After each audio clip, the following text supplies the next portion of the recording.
வணக்கம். இது இரவில் கேட்க இனிய தமிழ் கதைகள் பகுதி. இந்த பகுதியில் இப்போ நாம் கேட்க போகிற கதை தென்னாலிராமர் கதைகள்ல இருந்து ஒரு கதை தான். ஒரு நாள் தென்னாலிராமன் அரசாங்க வேலை எல்லாத்தையும் முடிச்சுட்டு கிருஷ்ணதேவராயர்கிட்ட சொல்லிட்டு அவருக்கு விருப்பமான காளி கோயிலுக்கு வராரு. அந்த காளி கோயிலில் காளியை தரிசனம் பண்ணதுக்கப்புறம் அது ஒரு மலை கோயில். மலையிலிருந்து மெதுவாக இறங்கி வரும்பொழுது அவர் ஒரு காட்சியை பார்க்குறாரு. நிறைய ஊர் மக்கள் ஒரு வண்டி கட்டிக்கிட்டு அவங்களோட பாத்திர பண்டங்கள் துணிமணிகள் எல்லாம் எடுத்து வச்சுட்டு ஒரு ஊர்லேருந்து இன்னொரு ஊருக்கு எறும்பு புத்துகள் மாதிரி லைனாக வரிசையாக போயிட்டு இருக்காங்க. இதை பார்த்ததும் தெனாலிராமருக்கு இந்த கிராமத்து மக்கள் எல்லாம் நம்ம அரசாங்கத்துக்கு கீழே வர கிராமத்துல இருந்து வராங்களே, எந்த பிரச்சனைக்காக இப்படி ஒட்டுமொத்தமா கிராமத்தை காலி பண்ணிக்கிட்டு இன்னொரு இடத்துக்கு போறாங்க, இவங்களை விசாரிக்கணும்னு சொல்லி அவங்க கிட்ட போய் விசாரிக்கிறாரு. அப்போதான் தெனாலிராமருக்கு ஒரு உண்மை தெரிய வருது. உடனே தெனாலிராமர் என்ன பண்றாரு, அந்த கிராமத்து தலைவர்கிட்ட தான் பேசணும்னு அந்த கிராமத்து தலைவரை எங்க போய் பார்க்கணும்னு விசாரிக்கிறாரு. அங்க போற மக்கள் எல்லாம் தடுத்து நிறுத்தி அவங்கள மலைக்கு கீழே, அதாவது அந்த மலை கோவிலுக்கு கீழே ஒரு இடத்துல தஞ்சம் புக வைக்கிறாரு. தெனாலிராமன் அவரோட குதிரை வண்டியை எடுத்துக்கிட்டு நேரா மருதம் கிராம தலைவரை பார்க்க போயிடுறாரு. அங்க போனா தெனாலிராமருக்கு ரொம்ப அதிர்ச்சியான தகவல் எல்லாம் தெரிய வருது. மருதம் கிராமம்ன்றது ஒரு நடுநிலையான கிராமம். அந்த கிராமம் தாழ்வா இருக்காது. அந்த கிராம நிலப்பரப்பு கொஞ்சம் சரிவா இருக்கும். மழை வந்தா மழை நீர் வெள்ளமா அடிச்சுக்கிட்டு கிராமத்துல இருந்து பக்கத்து கிராமத்தை நோக்கி போயிடும். ஏன்னா பக்கத்து கிராமம் கொஞ்சம் தாழ்வான நிலப்பகுதி. இதனால மருத கிராமத்து மக்களுக்கு விவசாயத்துக்கு தண்ணீர் தேக்கம் கிடையாது. அணைகள் கட்டித்தரதா சொல்லப்பட்டது. ஆனா அணைகள் இன்னும் கிராமத்துக்கு வரவே இல்லை. நாங்களும் எத்தனை நாள் தான் நிலத்தடி நீரை நம்பி வாழ்றது. நிலத்தடி நீரும் வத்துற ஒரு சோகம் எங்களுக்கு நடக்குது. ஏன்னா எங்க நில அமைப்பு கொஞ்சம் சரிவா இருக்கிறதுனால எங்க நில அமைப்புல தண்ணீர் தேங்குறதுல கொஞ்சம் தாழ்வான பகுதியான அடுத்தடுத்த கிராமத்துக்கு போயிடுதுன்னு சொல்றாரு. ஒரு சின்ன அணை கட்டினா கூட எங்க விவசாயத்துக்கு ரொம்ப உதவியா இருக்கும்னு அந்த ஊர் தலைவர் சொல்றாரு. இத்தனை நாட்களா இந்த பிரச்சனையே அரசரோட காதுக்கு போலன்னு தெனாலிராமர் கேட்க, அப்பதான் ஒரு பெரிய உண்மைய அந்த கிராம தலைவர் சொல்றாரு. நீர்வளத்துறை அமைச்சர் இருக்காரே, அவருக்கு இந்த கிராம மக்களை பத்தி நல்லாவே தெரியும். எங்க கிராமத்துல மொத்தம் 500 மக்கள் தான். ஒருத்தர் அரசாங்கத்தை பார்க்கறதுக்காக, அரசாங்க வேலைக்காக அரசரை பார்க்க வந்தா கூட எப்படியாவது அடிச்சு அனுப்பிடுறாரு. எங்க மக்களால என்னால கூட அரண்மனையை நெருங்க முடியல. அவ்வளவு கட்டுக்கோப்பா அவர் செய்யற தப்ப மறைச்சு வச்சிருக்காரு அப்படின்ற ஒரு விஷயத்த சொல்றாரு. நீர்வளத்துறை அமைச்சர் ஏற்கனவே நிறைய லஞ்ச வழக்கு, நிறைய போக்கிரித்தன வழக்குல எல்லாம் சிக்கி இருக்காரு தெனாலிராமர் கிட்ட. தெனாலிராமன் தலைய ஆட்டிக்கிட்டு அந்த ஊர் தலைவர்கிட்ட ஒரு வாக்கு கொடுக்கறாரு. எனக்கு ஒரு 2 வாரம் டைம் கொடுங்க, நான் எப்படியாவது உங்க பிரச்சனைய நான் முடிச்சு வச்சிடறேன். அது வரைக்கும் உங்க கிராமத்து மக்களை இந்த கிராமத்துல இருந்து வெளியே போகாம பாத்துக்கோங்க. உங்களுக்கு உணவாகட்டும், இந்த 2 வார காலத்துக்கான செலவை நான் எங்க இடத்துல இருந்து உங்களுக்கு அனுப்பி வைக்கிறேன், அரசாங்கத்துல இருந்து அனுப்பி வைக்கிறேன்ற ஒரு வாக்குறுதியை கொடுத்துட்டு அங்க இருந்து தெனாலிராமன் அரண்மனைக்கு வராரு. ரொம்ப ரகசியமா சில பொருட்களையும், உணவு சமைத்தலுக்கான காய்கறி பழங்களுக்கான ஏற்பாடுகளையும், தானியங்கள்னு எல்லா துணிமணிகள், பரிசு பொருட்கள்னு எல்லா ஏற்பாடுகளையும் பண்ணி நிறைய வண்டிகள்ல மருதம் கிராமத்துக்கு அனுப்பி வைக்கிறாரு.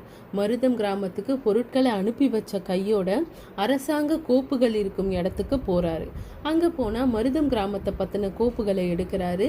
அங்க எடுத்தா மருதம் கிராமத்துக்கு 2 நீர் அணைகள் கட்டப்பட்டதாகவும், அந்த நீர் அணைகள் எப்பொழுதும் போல இயங்கி கொண்டிருக்கிறதாகவும், மருத கிராமத்து மக்கள் ரொம்ப சந்தோஷமா விவசாயம் பார்க்குற மாதிரியான கோப்புகள் தான் மருத கிராமத்துல இருக்கு.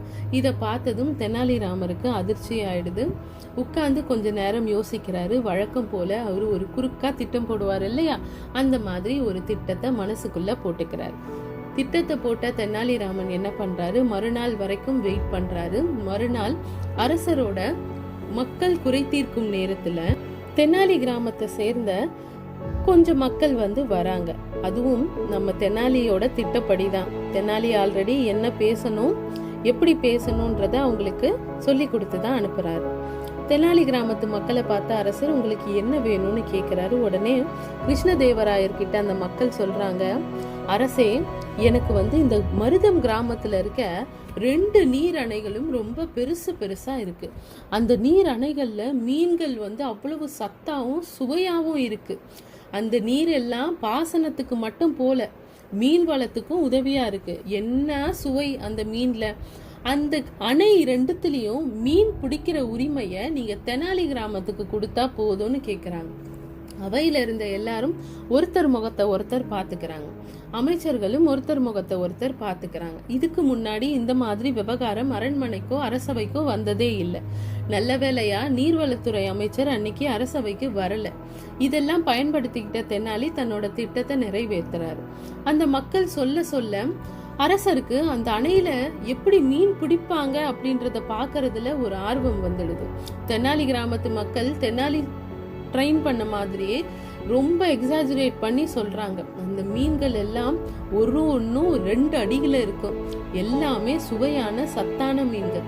அந்த மீன்களை பிடிக்கிற உரிமையை மட்டும் எங்களுக்கு கொடுத்துட்டீங்கன்னா எங்களுக்கு அவ்வளவு சந்தோஷமா இருக்கும். எங்க வியாபாரிகள்லாம் அவ்வளோ ரொம்ப சந்தோஷப்படுவாங்க. நாங்க பிடிச்ச மீன்ல ஒரு 100 கிலோ மீனை வந்து நாங்க வந்து அரண்மனைக்கு கொடுக்குறோம்னு அப்படி இப்படி எடுத்து அடிச்சு விட்டுறாங்க. கிருஷ்ணதேவராயருக்கு மீன்கள் மேல ஒரு ஆர்வம் வருது. மீன் பிடித்தல், மீன்கள் மேல ஒரு ஆர்வம் வருது. இத தெனாலிராமர் கண்கூடா பாக்குறாரு. இவங்க சொல்ல சொல்ல அவர் முகத்துல ஒரு சின்ன சிரிப்பும் சந்தோஷமும் தென்படுது. இதை பயன்படுத்திக்கிட்ட தெனாலிராமர் வந்து கரெக்டா இறங்கி வராரு. இறங்கி வந்த உடனே, நீங்க சொல்றதெல்லாம் பார்த்தா எங்களுக்கே அந்த அணைக்கு வந்து அங்க என்னென்ன மீன்கள் இருக்கு, அதை எப்படி பிடிக்கிறாங்கன்னு பார்க்கணும் போல இருக்கு. நானும் அரசரும் நாளைக்கே அந்த அணைகளை வந்து பாக்குறோம் அப்படின்னு வாக்கு கொடுத்துறாரு. அரசருக்கு ஆர்வம் ஆயிடுச்சு. தெனாலிராமன் வாயில இருந்து வார்த்தை வந்துருச்சு. உடனே கிருஷ்ணதேவராயரும் தெனாலி சொன்ன மாதிரி நாளைக்கு காலையிலேயே நாங்க வந்து அந்த அணைய பாக்குறோம்னு ஒரே போடா போட்டுடுறாரு. தெனாலிராமன் மீன்வளத்துறை அமைச்சரை கூப்பிடுறார். மீன்வளத்துறை அமைச்சரை கூப்பிட்டு, உனக்கு நல்ல வேலை வந்திருக்கு, உன்னோட திறமைய வெளியே காட்டுற நேரம் வந்திருக்கு. இந்த நீர்வளத்துறை அமைச்சர் இருக்காரே, அவர் வந்து உள்ள வந்து உன்னோட திறமை வெளியே தெரியாத மாதிரியும் அரசருக்கு நீ யாருன்னே உன்னோட திறமை என்னன்னு புரியாத மாதிரியும் தடுத்துடுவார். அதனால இங்க நடந்த விஷயம் நீர்வளத்துறை அமைச்சர் காதுக்கு போகாம பாத்துக்கோங்கன்னு மீன்வளத்துறை அமைச்சர் கிட்ட சொல்றார். மீன்வளத்துறை அமைச்சரும் தெனாலியோட திட்டம் தெரியாம நீர்வளத்துறை அமைச்சருக்கு இந்த செய்தி போகாத மாதிரி தன்னோட ஒற்றர்களை மாத்தி கூறும்படி சொல்லிடுறாரு.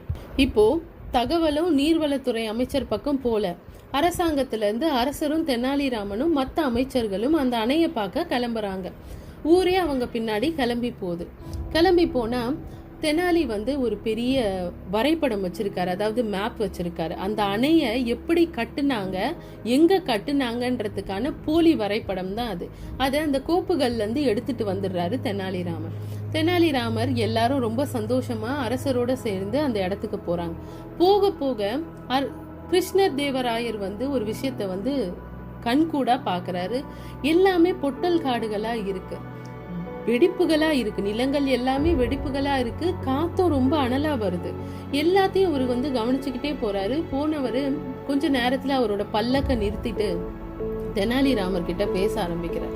என்ன தெனாலி, அணைகள் இருக்க பக்கம் எல்லாம் செழிப்பா இருக்கும், பூமியில நீர் ஊற்று வரும், அதனால பூமியில பிளவு இருக்காதே. இது என்ன, பூமி எல்லாம் பிளந்து இருக்கு, வச்சு இருக்கு, காத்துகள்ல வறட்சி தெரியுது, காத்து முகத்துல அடிக்கும் போதே அவ்வளவு சூடா இருக்கு. அது மட்டும் இல்ல, ஒரு பச்சை பச்சை பசேல்னு எந்த காட்சியுமே தெரியலையே, எல்லாம் சருகுகளா இருக்கு. எனக்கு என்னவோ நம்ம வழி மாறி வந்துட்டோம்னு நினைக்கிறேன் தெனாலின்றார். அந்த வரைபடத்தை எடுத்து அரசர் முன்னாடி காட்டுறாரு தெனாலி. அரசே, கொஞ்சம் பொறுமையா இருங்க, உங்களுக்கு வந்து நீங்க நீர் அணைய பார்க்கலாம். ரொம்ப ஒரு ஒரு வறட்சியான இடத்துல பல்லக்கெல்லாம் நிறுத்த சொல்றாரு. எல்லாரும் வந்து அந்த இடத்துல பல்லக்கு குதிரையெல்லாம் நிறுத்திட்டு தேரெல்லாம் நிறுத்திட்டு இறங்குறாங்க. அங்க இறங்கும் பொழுது அந்த வரைபடத்தை காட்டுறாரு. அந்த வரைபடத்தை காட்டும் போதுதான் அணைகள் கட்டப்பட்ட இடம் அதுதான்னு அரசருக்கே புரியுது. அரசர் ரொம்ப அதிர்ச்சிக்குள்ளாகிறாரு. என்னடா இது, 2 அணைகள் தெனாலி, 2 கோடி பொற்காசுகள் தெனாலி, இது என்ன இது அப்படின்னு கேட்கிறாரு. அப்பதான் தெனாலிராமர் வந்து அரசர்கிட்ட தெளிவான விஷயத்த சொல்றாரு.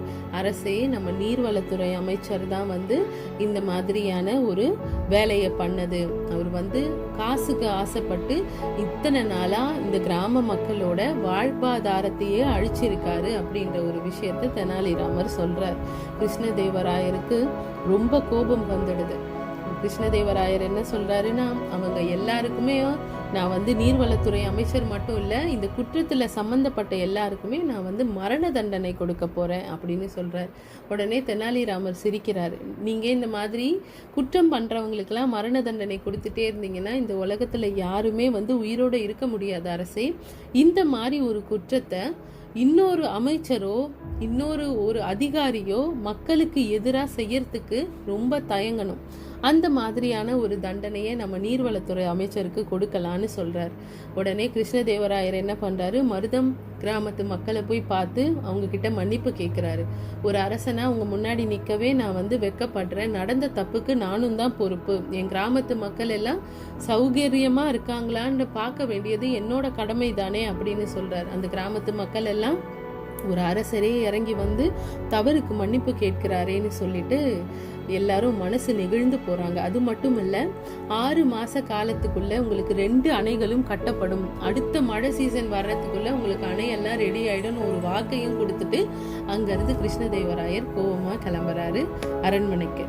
அரண்மனைக்கு வந்த உடனே கிருஷ்ணதேவராயர் வந்து தெனாலிராமரோட சேர்ந்து ஒரு சின்ன விளையாட்டை விளையாடி பார்க்கலான்னு நினைக்கிறாரு.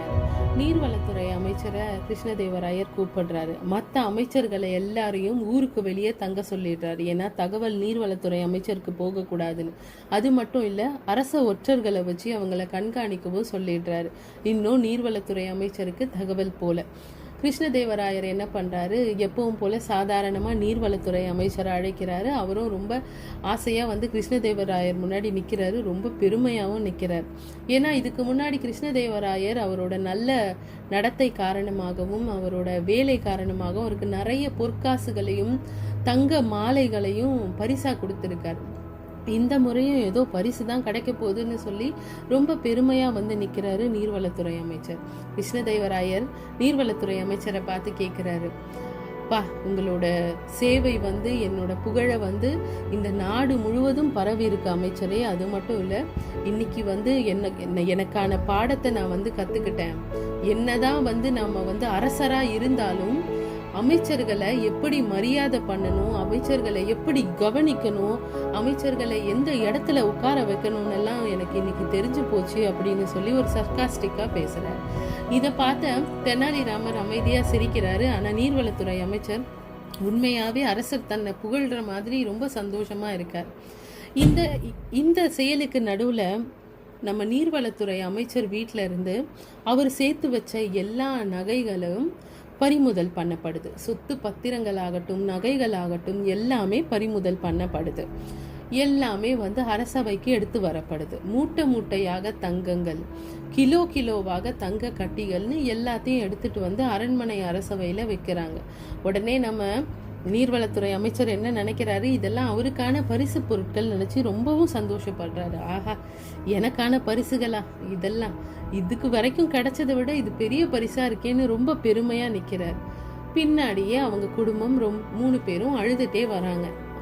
நீர்வளத்துறை அமைச்சரோட மனைவி 2 மகன்களும் அழுதுட்டே வராங்க. இதை பார்த்த நீர்வளத்துறை அமைச்சர் முதன்முறையா அதிர்ச்சிக்குள்ளாகிறாரு. அப்பதான் தெரியுது அவர் பண்ண தப்பு வெளியே வந்துருச்சு அப்படின்னு. ரொம்ப அமைதியா தலையை கீழே போட்டு நிக்கிறாரு. இப்பதான் நம்ம கிருஷ்ணதேவராயர் பேச தொடங்குறாரு. அதாவது ஒரு அரசன் வந்து தலைனா அமைச்சர்கள் எல்லாம் உடல் பாகங்கள் வந்து சரியா வேலை செய்யலைன்னா அந்த உடல்ல வந்து நோய் வந்துடும். அந்த நோயை சுமக்கிற தலை மட்டும் நிம்மதியா இருக்குமா? அந்த தலையிலும் வலி ஏற்படும், அந்த தலையிலும் கஷ்டம் கவலையெல்லாம் ஏற்படும். இதெல்லாம் நீங்க செயல்ல காட்டுறது சரிதானா? நீங்க ஏன் ஒரு நன்றியும் இல்லாம நடந்துக்கிட்டீங்கன்னு சொல்லி அவரோட மன குமுறலை வந்து அந்த அமைச்சர்கிட்ட காட்டுறாரு. அவர் ஒரு நல்ல தண்டனையை அமைச்சருக்கு கொடுக்குறாரு. அதாவது அந்த அணை கட்டி முடிக்கிற வேலையில அமைச்சரும் அவரோட குடும்பமும் ஈடுபடணும். தெரிஞ்சோ தெரியாமலோ அமைச்சர் பண்ண தப்புக்கு சொந்தமான பணத்தை செலவு பண்ணி ரொம்ப சொகுசா வாழ்ந்ததுனால அவங்க குடும்பமும் அதில் ஆட்படுறாங்க. அதனால அணை கட்டி முடிக்கிற வரைக்கும் அமைச்சரும் அமைச்சரோட குடும்பமும் அந்த அணைக்கான வேலைகளை செஞ்சே ஆகணும். அமைச்சர் அந்த அணை கட்டி முடிக்கப்பட்டதா சொல்லி அவங்க அரசாங்கத்துக்கிட்ட இருந்து வாங்கின அத்தனை பணத்தையும் அந்த மருத கிராமத்து மக்களுக்கு சரிசமமா பிரிச்சு கொடுக்கணும். அது மட்டும் இல்ல, இந்த 2 அணைகளும் கட்டி முடிக்கப்பட்ட அடுத்த நொடியே அமைச்சர் சிறைக்குள்ள தள்ளப்படுவார். இதற்கு முன்னாடி, அதாவது இந்த வேலைகள்லாம் நடக்கும்போது அமைச்சர் தப்பி ஓட முற்பட்டாலோ இல்ல உயிரை கொண்டு, அதாவது தற்கொலை செய்ய முற்பட்டாலோ அமைச்சரோட குழந்தைகளும் மனைவியும் அதுக்கான பொறுப்பை ஏற்பாங்கன்னு ஒரு கடினமான தண்டனையை கிருஷ்ணதேவராயர் வழங்கிறார். இதை கேட்ட எல்லா அமைச்சர்களுக்கும் பயம் வெளுவெளுத்து போயிடுது. எல்லா அமைச்சர்களும் வரிசையா இதுவரைக்கும் அவங்க செஞ்ச தப்புகள் எல்லாம் ஒத்துக்கிறாங்க. இந்த அளவுக்கு தண்டனை வேண்டாம், நாங்க பண்ண தப்புகளை, பணத்துக்காக ஆசைப்பட்டு நாங்க பண்ண தப்புகள் எல்லாம் ஒத்துக்கிறோன்னு ஒருத்தரா நிக்கிறார். நீர்வளத்துறை அமைச்சரும் அவங்க குடும்பமும் அணை கட்டுற இடத்துக்கு போயிடுறாங்க. மற்ற அமைச்சர்கள் என்னென்ன தவறுகள் பண்றாங்க, அந்த தவறுகளை எப்படி சரி பண்றதுன்னு தெனாலிராமனை தலைமையா வச்சு ஒரு அவையை உருவாக்கி அதுக்கான வேலைகளை செய்யறாரு கிருஷ்ணதேவராயர். இந்த கதையிலிருந்து நாம தெரிஞ்சுக்க வேண்டியது என்னன்னா, ஒரு சில தண்டனைகள் கடினமாக இருந்தாதான் குற்றங்கள் நிறுத்தப்படும். இல்லைன்னா ரொம்ப எளிமையான தண்டனை, மரண தண்டனை கூட நான் ரொம்ப எளிமையான தண்டனை தான் சொல்லுவேன். அந்த 2 நிமிஷத்துல ஒரு மனுஷனோட உயிரை போக்குறதுனால யாருக்குமே எந்த பிரயோஜனமும் கிடையவே கிடையாது. அந்த மனிதர் வாழ்க்கையில செஞ்ச தப்ப நினைச்சு வருத்தப்படுற ஒரு சந்தர்ப்பத்தை நம்ம அவங்களுக்கு கொடுத்தே ஆகணும். அது மரண தண்டனையை விட கொடியது. இப்போ எல்லாத்தையும் மறந்துட்டு நிம்மதியா தூங்க போங்க. அனைவருக்கும் இனிய இரவு வணக்கம். நன்றி.